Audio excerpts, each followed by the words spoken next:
Welcome to the Facilitators Deep Dive Podcast, your podcast on your way to facilitation mastery. All right, so ready to dive into anger. I think we all are in some way. Right? Yeah, absolutely. Anger. It's one of those things, right? We all deal with it. But we're using your notes and some excerpts from Anger and Conflict Management, this book by Gerry Dunne. And we're going to turn those into, well, like a guide to help us understand this super powerful emotion, like a crash course, but not just in controlling anger, almost like making it work for us instead of against us. It's like, yeah, instead of suppressing anger, it's more like learning to use its energy. And that's kind of what Dunne does in this book, in his approach. He's all about understanding the nuances of anger and how we can transform it into something positive, a catalyst for action. Yeah, I like that. And he starts out, I think it's interesting, he starts by saying that anger in itself is not bad. Right. It's not like this villain. Right. It's not inherently a bad thing. It's a very natural human response. Like, we're going to feel it. It's what we do with it that matters. Right. Exactly. And he makes this really important distinction between appropriate and inappropriate anger. And he gives some really interesting examples in the book. So he talks about John. Yep. John, who just explodes when his friend George has to cancel their fishing trip because George is sick. But when you kind of dig deeper, it becomes clear that John's rage is actually coming from way back, disappointments he experienced in childhood. So his reaction is way out of proportion to what's happening right now. Oh, so it's like those old hurts are kind of hijacking how he's responding right now in the present. Exactly. Exactly. And then there's Annette. Annette blows up when a colleague takes credit for her work, which, that's a legitimate thing to be upset about. Yeah. But again, past wounds, they kind of come up, and it turns this valid grievance into this uncontrolled outburst. So how do we, it's one thing to know that pattern is there, but how do we separate it from what's going on right now in the moment? Yeah. Right. And that's where, Dunne's insights are really, really valuable. He really emphasizes that understanding the root of your anger, where it's coming from, that's the first step to being able to manage it. So it's like asking yourself, okay, is this anger really helping me right now? Or is this like a ghost from the past, controlling my behavior? Yeah, I like that. That's a good question to ask. So, I'm hearing, so it's not about denying the anger. It's about knowing where it's coming from and then making a choice about how you're going to respond. Exactly. Exactly. And to make those choices, we have to understand what happens, what's actually happening in our brain and body when anger sort of takes over. Okay.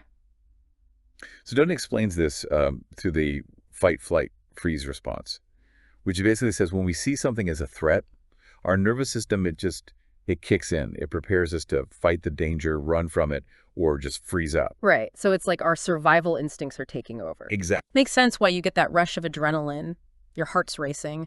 But what makes us different from animals, like Dunne says, is that we can pause in the middle of that. Exactly. Yeah. Yeah. We have this ability to think, and make choices about how we're going to use that anger, that energy. We can stop that automatic reaction and pick a response that works for us, that fits with our values and goals. So we're not just controlled by our biology. We have some choice in this. Absolutely. We're not just puppets. We have that choice. But it's true. It's hard, right? When those past hurts are so strong, it's harder to make those good choices. Right. Yeah, they can cloud our judgment in the moment. Absolutely. And Dunne really dives into these patterns, He introduces some concepts like gunny sacking. Okay. Acting on habit, and unrealistic expectations. Yeah. And gunny sacking, it's this thing we do where we store up our past hurts and resentments. It's like we're stuffing them in this imaginary sack. And then any little thing can make that sack explode. You unleash all this anger that really isn't about what's happening right now. Oh, so it's like you're carrying all this baggage, and then anything can just set you off. Right, right. It's a recipe for overreacting. Yeah. And it can damage our relationships. Yeah. Then there's this acting on habit where we respond with anger automatically in certain situations. Because that's what we've always done. Right, right. It's a knee-jerk reaction. We're not even thinking about it. Yeah. So that person who always gets furious when someone cuts them off in traffic, even if it's like a really minor thing. Oh, yeah. Makes sense. Exactly. And then finally, we have unrealistic expectations, which can also fuel inappropriate anger. This happens when we set ourselves up for disappointment, by holding on to these expectations that are just not realistic. And then when things don't go the way we planned, we get angry. even though our expectations were probably unreasonable in the first place.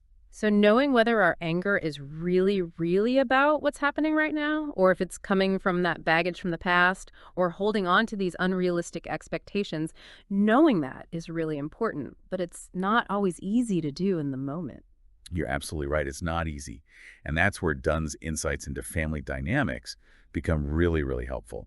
He calls the family, he says it's like the crucible of anger, because it's often the place where these patterns start and become the most intense. That makes sense. Families, they're complex, they're emotionally charged. It's like this perfect breeding ground for anger to really, take hold. It really is. Think about it. We learn those first lessons about showing our emotions, including anger, in our families. The way our parents handled it, our siblings, other family members, that all shapes our understanding of anger and how we express it. And we're often not even aware of it. Right. We could be picking up these habits without even realizing it. Exactly.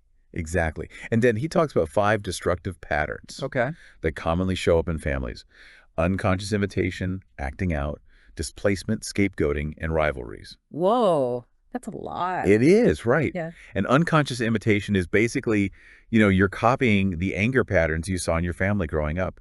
Maybe it was how your parents fought or how your siblings interacted. And now you find yourself reacting in similar ways. Yeah. Even though you don't realize it's happening. So it's like we downloaded a program for how to handle anger. Exactly. Based on what we saw. Yeah. But those programs, they might be outdated. They might not even work very well. Right. They might be dysfunctional. Yeah, exactly. And Dunne, he makes the point that these patterns, they get magnified in families because you have that shared history and those really intense emotions. So he emphasizes, he says, we need to be self-aware. We need to make conscious choices to break free from these cycles that aren't working for us. Just because you grew up with a certain way of handling anger doesn't mean you have to keep doing it that way. That's good. That's a message of hope. We're not stuck. Exactly. We're not prisoners of our past. We have the power to change. But how do we do that? Where do we even start? Yeah, exactly. That's the question. Right. And so Dunne really dives into all these practical strategies for managing anger, transforming those destructive patterns. And a big part of his book is about the power of communication, both verbal and nonverbal, how important that is for healthy anger management. Interesting, because you think about communication, you think words. But he's saying it's more than that. It's way more than that. It's about those nonverbal cues. They can either make a conflict worse or help it calm down. Think about it. Our facial expressions, eye contact, tone of voice, our posture, gestures, even how we stand in relation to other people. All of that sends a really strong message, even if the words we're using are different. So you could be saying all the right things, but your body language could be saying something else entirely. Exactly. Exactly. And Dunne, he really emphasizes that mastering both of these communication skills, nonverbal and verbal, it's really important if you want to reduce those conflicts that come from anger and if you want to build healthier relationships. Okay, I'm ready for a communication upgrade. But before we get into all that, let's talk about the different styles of communicating. Dunne, he lays out these categories: aggressive, submissive, and assertive. Yeah. Can you walk us through those and how they kind of show up when there's conflict? Sure. So Dunne describes the aggressive style as like me first. It's this need to win, to dominate no matter what. And these individuals, they might use intimidation, threats, even violence to get what they want. They might interrupt others, dismiss their opinions, or use really harsh language to assert their dominance. So they're the ones who always have to be right and have to have the last word, and they just bulldoze over anyone who disagrees with them. Yeah, pretty much. It's a style that really creates resentment. Yeah. And it rarely leads to, a genuine solution. Then there's the submissive style. In this one, people are always downplaying their own needs and deferring to others. They're always apologizing, avoiding confrontation. Their priority is pleasing everyone else, even if it means not expressing their own thoughts and feelings. Okay. So they're the people pleasers, putting themselves last, and probably struggling to set good boundaries. Exactly. And while it might seem harmless, on the surface, it can actually lead to all this bottled up anger. And that can eventually explode in unhealthy ways. So it sounds like both extremes, the aggression and the submissiveness, they're both ultimately, not helpful. Right. They're not a good way to manage anger effectively. So what's the alternative? What's the better way? Well, Dunne argues that the assertive style, that's the key. It's like the sweet spot, right? Right. Between being a doormat and a bully. It's about standing up for yourself, but also respecting the other person's rights. It's about expressing your needs and feelings, but doing it directly and honestly without resorting to either aggression or becoming passive. Okay, that sounds ideal, but how do you actually do that? How do we become more assertive? What are some things we can start doing today? Well, Dunn has a ton of tools for developing assertiveness. One of the most powerful is using I messages. These are statements that focus on your feelings and needs without blaming or accusing the other person. Okay, I'm interested. Give me an example. Like, how would that work in real life? Okay, imagine your partner always leaves dirty dishes in the sink, and it drives you crazy. Right. Instead of saying, "You're so messy and inconsiderate, you never clean up after yourself," which is just going to make them defensive, you could say, "I feel frustrated when I see dirty dishes in the sink because it makes me feel like our shared space isn't being respected." Oh, yeah. I see the difference. You're shifting the focus, right? From blaming them to talking about your experience and how their actions are impacting you. It feels less like an attack. Exactly. It's less accusatory. And Dunn, he gives a simple formula for these I messages. Uh, It's basically saying, "I feel." You state your feeling when. yeah. You describe the behavior that's bothering you Mm-hmm. because. Yeah. And you explain why it bothers you. It's a powerful way to communicate your needs without attacking or blaming. It sounds like a game changer for those little conflicts that can turn into big arguments. But assertive communication, it's not just about expressing ourselves well. It's also about listening to the other person. Right, really listening. That's right. Dunn really emphasizes the importance of active listening. He says it's a cornerstone of good communication and conflict resolution. It's not just waiting for your turn to speak. It's about really engaging with what the other person is saying, both with their words and their body language. So paying attention to everything, their words, their tone, how they're holding themselves, asking questions to make sure you get what they're saying, even if you don't agree. Exactly. It's about picking up on those cues, repeating back what you hear to make sure you understand, and asking open-ended questions so they can tell you more about what they're thinking and feeling. It sounds like if we can master these communication skills, it could really help. Fewer conflicts, more harmony in our relationships. It's like learning a new language, a language for connecting with people on a deeper level. Absolutely. It's a powerful tool. And Dunn gives us so many strategies for navigating conflicts, building on this foundation of assertive communication and active listening. He talks about compromising, postponing difficult conversations, apologizing, expressing regret, and problem solving, all these tools for resolving disagreements in a positive way. Okay, let's dive into those. What about compromising? It seems like finding solutions that work for everyone is key. Definitely. Dunn says that when you and another person have strong preferences and those preferences seem totally incompatible, offering a compromise can be really powerful. It creates a win-win. It's about finding that middle ground where each person gets at least part of what they want, even if it means letting go of some of your demands. So it's about coming at it as we're in this together, not I have to win. Exactly. It's about working together to find a solution that benefits both people, even if it means being flexible and letting go of the need to be right all the time. That's mature, putting the relationship first. Exactly. But let's be real, sometimes emotions are so strong that compromising feels impossible. Oh yeah, for sure. So Dunn wisely advises that sometimes, the best thing to do is to postpone the discussion until everyone's had a chance to cool down. It's about knowing when taking a break is actually the most productive thing you can do, instead of trying to push forward when everyone's upset and it's hard to think clearly. Right. Hit pause, come back with a fresh perspective when things are calmer. What about when we've messed up? We've said or done something hurtful, even if we didn't mean to. Well, Dunn really emphasizes the importance of apologizing and expressing regret. He says it's really powerful for repairing relationships and taking responsibility for how our actions impact other people. A sincere apology could do so much to heal and rebuild trust. And it's not about making excuses or pretending it wasn't a big deal. It's about acknowledging the pain you caused. Exactly. Even if you didn't intend to hurt the person, owning your actions and their impact, that's crucial. So it's about finding that balance, honoring your own feelings, but also being aware of how what you do affects other people. Exactly. And finally, Dunn talks about problem solving as a core part of resolving conflict. He suggests approaching conflict with a mindset of, we're in this together, where both people are working to find a solution that works for everyone. So it's shifting from me versus you to we. Exactly. And he provides a structured process for effective problem solving. Define the problem, brainstorm solutions, weigh the pros and cons of each option, and then agree on what to do. This is great. It's like a roadmap for all this tricky stuff around anger and conflict. But I'm curious, what about those really intense situations, like when someone's verbally attacking you or being super hostile or bullying you or you're facing a lot of peer pressure? Does Dunne give us anything for those tougher situations? He does. Dunne gives us some really advanced strategies for dealing with high-stakes situations. They're based on assertiveness, self-awareness, and setting boundaries.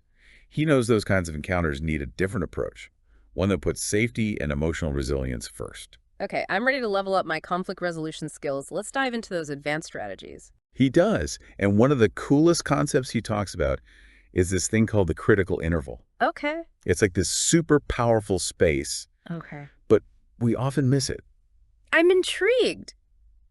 Break it down for me. What is this critical interval? It's that tiny moment Okay. between when you feel triggered and when you react. Oh, yeah. It's like this little gap Yeah. where you actually have a choice. Okay. You can either go with that knee-jerk reaction, just pure emotion, Yeah. or Yeah. you can pause, take a breath, and choose a better response. So it's like that moment of awareness, right? Where you can catch yourself before you do something you'll regret. Exactly. It's like hitting the pause button on autopilot.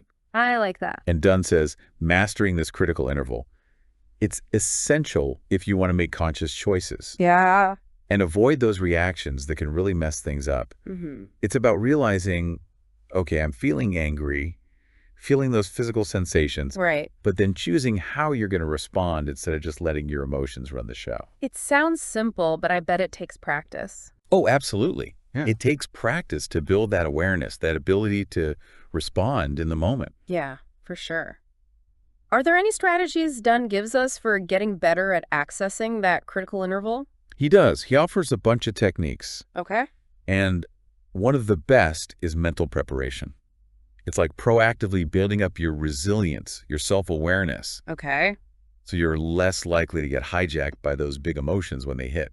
So we're training our minds to be tougher. Exactly. So we're not totally thrown off guard. Right. It's like building muscle memory, but for your emotions. Interesting. And Dunne says one of the best ways to do this is through positive self-talk, Oh, yeah. repeating affirmations that boost your confidence and remind you of your worth. Give me some examples. What kind of things can we say to ourselves? Dunne suggests things like, I am strong, I am capable, Mhm. I am worthy, I can handle this. It might sound cheesy, but honestly, just reminding yourself of these truths over and over Yeah. can really help you stay grounded and centered when things get tough. Yeah, I can see that. It's like you're building up that inner strength. Exactly. So you're less affected by other people's negativity. Exactly. It's about recognizing that your self-worth, it doesn't depend on what other people think or say. It comes from within. So you don't take those attacks so personally. Right. Because you have that solid foundation of self-respect. Makes sense. So it sounds like mental preparation, things like positive self-talk, those are key for mastering that critical interval. What about when you're caught off guard and someone just goes off on you? What does Dunne say to do in the moment? He says the most important thing is to stay calm, Okay. both physically and mentally. It's about remembering that you have a choice in how you respond. Even when they're trying to provoke you. Even then, exactly. Great say. It's about keeping your cool. And Dunne recommends a few things like taking deep breaths Okay. to calm your nervous system, standing tall, shoulders back, and keeping eye contact to show confidence. That's like you're taking back control of the situation. Exactly. You're not letting them dictate the energy, and you don't have to get into a shouting match with them. Right. In fact, Dunne suggests responding assertively, but keeping it brief. Okay. Don't get sucked into a long argument because it's just going to make things worse. So hit back with a strong statement, but then disengage. Exactly. It's like setting a boundary and then refusing to play their game. I like that. So what could you say? You could say something like, I'm not interested in playing this game, or your words don't affect me, or I'm not going to waste my energy on this. Ooh, I like those. Yeah. They're short and powerful. Exactly. And if they keep going, Dunne says, just repeat your statement calmly and firmly. Okay. It's about standing your ground, Right. not letting them drag you into their drama. So it's about realizing we can't control other people, Nope. but we can control how we react. Exactly. Now, what about situations where someone's hostility is more than just words? What if they seem like they might get violent? What does Dunne say about that? Yeah, that's scary. Does he have any advice for those situations? He does. And he stresses that safety is the top priority. If you feel threatened at all, get out of there. Yeah, of course. Don't hesitate. Yeah. There's no shame in putting your well-being first and getting to safety. Trust your gut. Don't feel like you have to stay in a situation that feels dangerous. Exactly. You have to protect yourself. But if it's safe to do so, Dunne suggests trying to de-escalate the situation. Okay. Create some physical distance and speak in a calm, soothing voice. So don't match their intensity. Don't get caught up in that adrenaline. Right. You could say something like, I can see you're upset. Let's take a few steps back and talk about this. Oh, okay. So you're acknowledging their feelings, Right. but you're not getting sucked into their anger. Exactly. And remember, nonverbal cues are really important here. Okay. Keep a neutral expression, keep your hands visible, and don't make any sudden movements that could seem threatening. It's like you're trying to project calmness and safety. Exactly. And a lot of times, just giving the person space to calm down can make a huge difference. Okay, that makes sense. What about bullies? Those situations can be really tough, especially if it's happening over and over. They can. And Dunne starts by pointing out that bullies, they feed off power and control. Okay. They get off on seeing you react, getting a rise out of you. Right. So he says the key is to not give them that satisfaction. So don't let them see you sweat. Exactly. Keep your Yeah. composure. Don't get drawn into their drama. Even if you're feeling scared or intimidated? Exactly. It's about projecting strength, standing tall, keeping eye contact, speaking in a firm, assertive voice. Those things can be really powerful. Okay. You could say something like, I'm not interested in fighting, or leave me alone, or your words don't affect me. So even if you're feeling vulnerable inside, you project confidence and set clear boundaries. Exactly. And remember, bullies often pick on people they see as weak. By standing your ground, Right. you're less likely to become a target. You're basically messing up their game by refusing to play by their rules. That's a good point. Uh, Now, let's talk about peer pressure. That can be so intense, especially for young people trying to figure out their place. it can be really tough.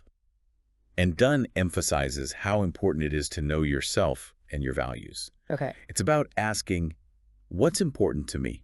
What do I believe in? What are my non-negotiables? Mm-hmm. When you have that strong sense of self, it's way easier to resist pressure and make choices that feel right to you. So you're less likely to be swayed by what everyone else is doing. Exactly. And Dunne gives some really practical tips for those times when you're feeling pressured to do something you don't want to do. First, just try saying no politely. Yeah. You can say, thanks, but I'm not interested, or I have other plans, or it's not really my thing. Just be direct. No need to make up excuses. Right. But if they keep pushing, be more assertive.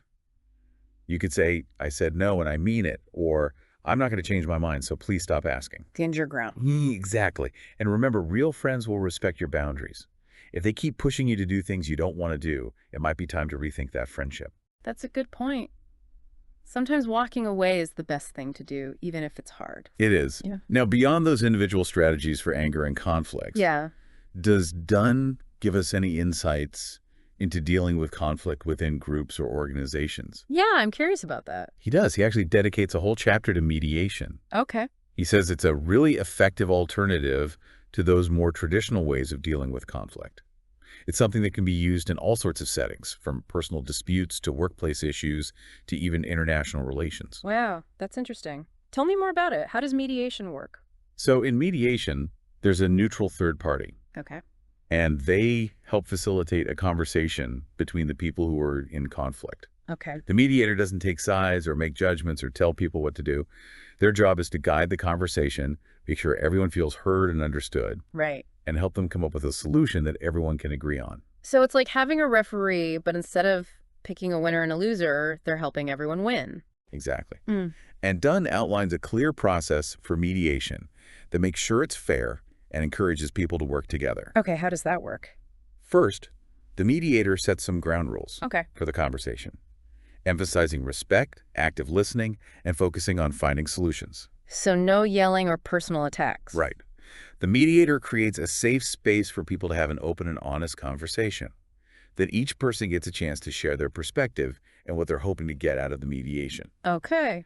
And the mediator makes sure everyone feels truly heard and understood, often using those active listening techniques to make sure everything's clear. So it sounds like empathy is a big part of this. Yeah, absolutely. It's about building bridges between people even when their viewpoints seem really far apart. That's powerful. And then the mediator helps the people brainstorm solutions.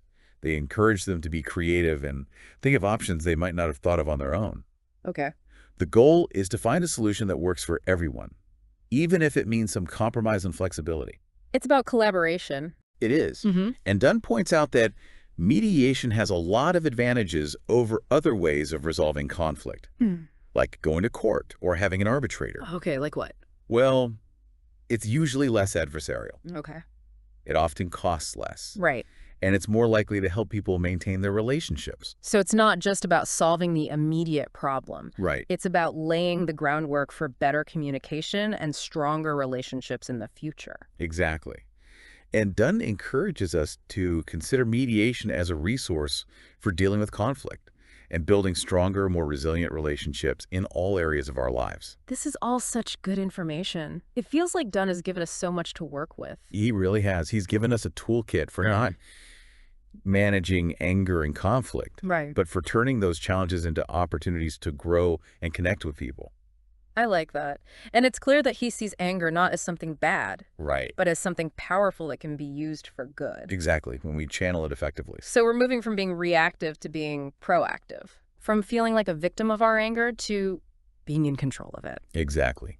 And Dunne reminds us that we all have the ability to make that shift, to choose a more empowered way of dealing with this powerful emotion. This has been such an insightful deep dive, and I feel like we've just scratched the surface of what Dunne has to offer.